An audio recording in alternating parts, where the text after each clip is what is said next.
welcome into the show. You're watching Philadelphia Eagles Now. My name is Chase Sr., and no matter where you are or how you're tuned in, thank you so much for watching today's show and making the channel a part of your process here on YouTube. Coming up here on the show, a lot of exciting news for the Birds heading into Eagles training camp, and let's begin right there.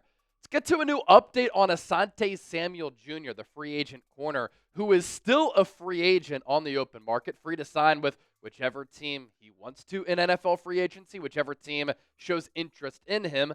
But on that front, not a lot of developments, really. The former second-round pick still out there waiting to sign with the team after spending the first 4 years of his career with the Los Angeles Chargers. They drafted him in the second round of the 2021 NFL Draft out of Florida State. You see Samuel Jr. doing some offseason workouts here, always difficult as far as the intensity levels, training on sand just because of the extra added effort that you need to kind of have during these workouts here. Really good for the footwork, too. And, of course, if the name sounds familiar, son of Asante Samuel Sr., who used to play for the Philadelphia Eagles and was an elite cornerback for a long time. New England, then Philadelphia. The thing with Samuel Jr., only 25 years old. So if the Eagles are looking to make an upgrade at that cornerback spot, we've talked about Samuel Jr. a few times this offseason, this move would make a lot of sense. Plays on the outside. If you have questions about Keely Ringo or Adoree Jackson, you could go this route. Shoot, at this point, given what Jair Alexander got from the Baltimore Ravens, I don't think Samuel Jr. is going to cost all that much money. So if you just want added depth and competition at the cornerback spot, he could also make some sense. Last year, played in 4 games during the 2024 campaign, suffered a shoulder injury. So played the first 4 games, hurt the shoulder, out the rest of the year. Then he got offseason surgery on his neck because he was dealing with some stinger symptoms. And so the shoulder kind of tied in with the neck there, and he was scheduled to have a medical checkup this month. As of right now, we don't know if that checkup has happened. We're not sure when it's scheduled, if it hasn't happened. And after the checkup, the plan always was for Asante Samuel Jr. to see which destinations, organizations are possible to go to continue his NFL career. I will say this, everybody knows this, obviously some concerns with bringing a player like this in. Anytime you mention a neck injury for a football player, has to raise some red flags, but always willing to take chances on talent. And that is what Samuel Jr. brings to the football field. Has NFL bloodlines, has a lot of ability, has great ball skills as well. One of the most important skills that you can have as a cornerback. Anticipation, reading the eyes of the quarterback, being able to read the route tree of the wide receiver, and just playing with a really good feel. Samuel Jr., 37 pass breakups in 50 career games, 47 career starts, and the pass breakup numbers his first 3 years in the NFL from Pro Football Reference, 11, 11, 13 in 12, 17, 17 games. And you mentioned the games played, right? You at least think about it. I mentioned it. Has the neck surgery, shoulder injury, I should say. Obviously didn't play a lot in 2024, but prior to that in his career, he has been a fairly durable player. Didn't miss a game for 2 consecutive years, and then, of course, played those 12 games as a rookie. How he fared in his last full season, these are his Pro Football Focus numbers from the 2023 season, 73.9 overall PFF grade. That ranked 32nd among 229 corners. So that is a starting caliber corner. That's the caliber of player who we're talking about here. And a coverage grade very good of 75.6, 33rd at the position.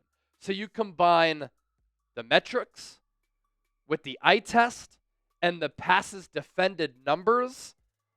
Samuel is a player who can help Philadelphia if they have those lingering concerns about Keely Ringo and or Adoree Jackson. Now, some of the positive developments over the last couple of days, they do tie in the Miami Dolphins. Dolphins looked at as a potential destination for Samuel. A couple of days ago, there was a report that he's still interested in potentially going there. At this point, he's probably just looking for a really good job. From a roster standpoint, though, for Miami, they traded Jalen Ramsey away.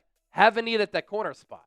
Jalen Ramsey, a starting corner, and still one of the top corners in the game.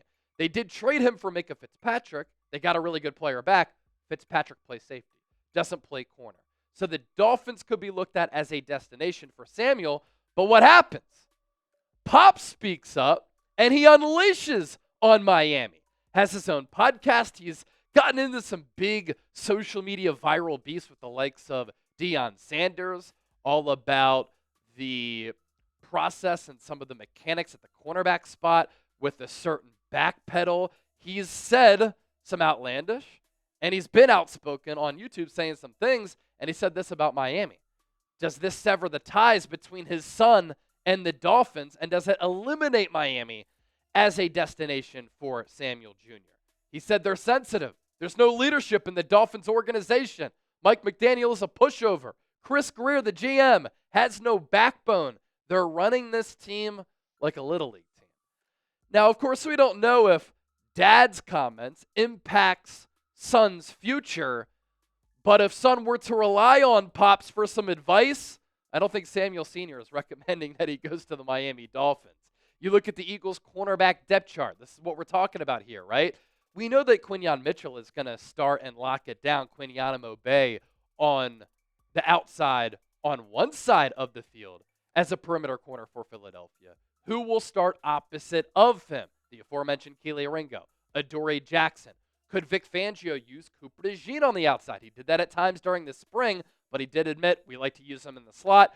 He might even play some safety for us because there are question marks there. Other players to consider at outside corner on this Eagles roster if they don't go external with Samuel Jr. Eli Ricks, Mac McWilliams was drafted in the 4th round. Tariq Castro-Fields, a former Penn Stater. I think he's more of a practice squad guy. Some people might want to point to B.J. Mays. He is a good slot corner. At least he was in college. I don't think he'd work out on the outside for the Eagles, even though he has some of that experience at the college level. Before we continue to push forward on today's show, after we talked about Asante Samuel Jr., the current status of that Eagles cornerback position on this roster, who runs the NFC East? Well, since the turn of the century in 2000, oftentimes it's been Philadelphia. Go Birds. Here inside the walls of Chat Sports, yeah, stays that way. We've picked up 376 subscribers in the month of July. The Cowboys report, we're catching a dub here. 244 subscribers gained since the turn of the month on July 1st. This is great. We can celebrate this. We're never content. Let's pound and crush the Dallas Cowboys. And let's pick up more subscribers here for NFC East supremacy, Chat Sports bragging rights, and shoot, at the end of the day, Chat Sports supremacy as well. We have a fantastic deal that we want to tell you about, by the way, thanks to our friends at Fanatics. Use the code HOMERUN at chatsports.com/EaglesHomeRun. And right now, today only, 25% off of your Saquon Barkley jerseys. NFL Offensive Player of the Year. Top 5 in MVP voting. The best single season that a running back has ever had in the history of the NFL. Certainly the most talented and gifted running back this Eagles organization has ever had. Super Bowl champion. Incredible player. Get your Saquon jerseys today. 25% off. Use that code HOMERUN using that link down below. I'm going to attach it to the pinned comment of today's show. I'm also going to put that link in the show notes of today's Eagles Now. More exciting news for the Birds prior to training camp. Let's keep the show moving here. What a roster that Howie Roseman, Eagles general manager, has been able to put together. This is a roster that obviously last year won the Super Bowl. Howie has led Philadelphia in the player personnel department as the GM, overseeing all of this talent, to 2 Lombardi trophies since 2017. And we know that going into 2025, this is still the most talented roster in the NFL, one of the deepest rosters in the NFL, and of course, the Eagles defending Super Bowl champions. Not only, though, is it talented, but it's also well-respected all across the National Football League. Everybody is taking notice of what Howie has been able to do for the Birds. Because ESPN, over the last couple of weeks, they've been doing their positional rankings based on the opinions of NFL executives, scouts, and coaches. Philadelphia, of course, very well represented. Saquon Barkley, number 1 running back in the game. A.J. Brown, the number 1 wide receiver in the game. We've talked about some of these positions over the last couple of days, though, since I last did a show in studio. More updates. I was getting a nice little walk-in on Sunday, doing some grounding, meditation on some grass. Had to touch ground. You know how it goes sometimes. And ESPN, they released their list of the top 10 offensive tackles in the game. The Eagles have two of the top 5 offensive tackles in football. Lane Johnson coming in at number 3, Jordan Mailata at number 5. They protect Jalen Hurts. They open up running lanes for Saquon Barkley. Lane is older, obviously, but he still feels as though he's entering or hitting his peak. Mailata is still, what, only 28 years old? They can still be a tackle tandem for the Eagles for the foreseeable future. Landon Dickerson, who flanks Jordan Mailata to his right, graded as the 5th best interior offensive lineman in the game. And then today, the big day, Monday, July 14th, Jalen Hurts listed as the 9th best quarterback in the NFL. I'm going to go in on this. I have a reaction to it. We're going to clip it up for a YouTube short, so I'm going to do a little bit of a slight pause here if you're watching and you're like, that's kind of weird. Look, it's an easy edit mark for us because we repurpose so much content here on long-form videos for YouTube shorts, and then my social media pages on X and Instagram at Chase_Senior. My initial reaction to Jalen Hurts coming in at number 9 on ESPN's quarterback rankings based on the opinions of NFL executives, scouts, and general managers, Jalen Hurts should be higher. All the real ones and all Eagles fans know that. The positive spin on him coming in at number 9 is that he was an honorable mention last year. And so Hurts has started to garner more attention and respect league-wide and nationally for how good of a quarterback he is in the NFL. But the reason why he's not higher on that list is because he doesn't put up gaudy passing numbers. And in this betting fantasy football world and era, everybody tries and wants to focus in on passing numbers and statistics for quarterbacks. You know what I really value? It's winning. And what Jalen Hurts does better than any other quarterback in the NFL, except for maybe Patrick Mahomes, is win. And I value winning. And Jalen Hurts is 1-1 in Super Bowls against Patrick Mahomes. And he's outplayed him in both of those games against one of the top defensive coordinators of all time in Steve Spagnuolo.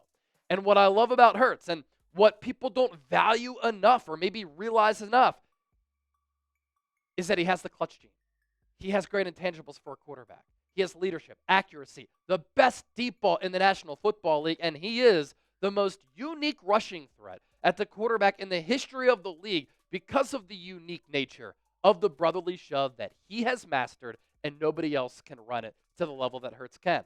That top 10 list from ESPN, Mahomes, Josh Allen, Joe Burrow, Lamar Jackson, Jayden Daniels, Matthew Stafford, Justin Herbert, Jared Goff, Hurts, and Baker Mayfield. At the very least, Hurts should be ahead of Goff, Herbert, and I think Jayden Daniels. I personally think that Matthew Stafford and him are very close. That's the top 10 list there, and those are my thoughts on it. And I spin this as kind of good news because last year, Hurts being that honorable mention, as I noted, he was coming off that 2023 season in which he really struggled. But then I think we got to give credit to Hurts for bouncing back, eliminating the turnover problems, still having, 33 touchdowns and only 5 picks, leading the Eagles to a Super Bowl. And I know they became a run-centric team, and Hurts didn't have the opportunities to throw it as much. But when he did, he took advantage of those opportunities. And when the Eagles needed to find success passing the ball, they did, especially when Hurts played his best in the biggest of games, in the NFC Championship game and in the Super Bowl. Now, here's that ESPN write-up on Hurts. Hurts' status is cemented. He's a Super Bowl winner who plays big in big moments. He's the most potent short-yardage quarterback rusher in NFL history. His streak of 4 consecutive seasons with 10 or more rushing touchdowns is the league's longest ever for a passer. He's also one of the game's most accurate passers, ranking first in completion percentage over expected at plus 6.6, and he throws a beautiful deep ball. That touchdown pass to Devonta Smith in the Super Bowl, a Superdome-sized work of art. I love that writing right there. He had a better year running the ball, and the way he played down the stretch when healthy was impressive, said an AFC executive who voted Hurts in the top 5. He knows ball. Better throwing the ball in general this year, and he cut out the turnovers. When asked to be a high-volume thrower in 2023, 538 attempts, Hurts struggled taking care of the ball, resulting in 15 interceptions. To his credit, he cut that number down to 5 in 2024, though on far fewer attempts, 361. Again, what did I say earlier? Eagles were the best rushing team in the NFL. You don't go away from your strengths. The question from ESPN isn't whether Hurts belongs in the top 10. He undoubtedly does. It's whether he has the ability from the pocket to vault into the top 5 eventually, as his Super Bowl pedigree would suggest he could. More than a few voters see shades of a Russell Wilson career arc. Hurts has many traits that contribute to winning at a high level, but needs a steady running game around him and wouldn't necessarily thrive in a pass-heavy system. Now, on that last note, a lot of the casuals will try to focus on that. Nick Sirianni defending Jalen Hurts to all of his detractors and haters over the weekend to Reuben Frank, and he hit on that last point. Go throughout the course of NFL history and tell me a quarterback and a team that didn't have talent, that didn't have great complementary pieces, that didn't have a very good to great roster. Winning Super Bowls is hard in a league of parity. And when you win a Super Bowl that year, you are great. And so I've never really seen quarterbacks just carry crappy teams all the way to a title. Think about how great those Patriots teams were. Peyton Manning teams, Joe Montana, Steve Young, Terry Bradshaw, Troy Aikman, Patrick Mahomes with Travis Kelce, Tyreek Hill, and Andy Reid to start his career. Then he's been benefited by having Reid, maybe the best offensive-minded head coach in his entire career. The point here is you need talent to win championships. Jalen Hurts takes advantage of that talent. He takes advantage of his opportunities. He capitalizes on it. He still puts up great production. He's still an excellent player. But being able to capitalize on the complementary pieces around you, that's what makes the greats great, is that when you can elevate everybody else around you. And that's a championship mentality and pedigree that Jalen Hurts has, and frankly, it's one that's made him special, and he's always possessed it. Don't forget to hit that subscribe button here on Philadelphia Eagles. Now, I leave you with this. I want you to say it with your chest. Where does Jalen Hurts rank for you among the top quarterbacks in the NFL? Embrace debate. Comment down below. And as always, thank you so much for watching.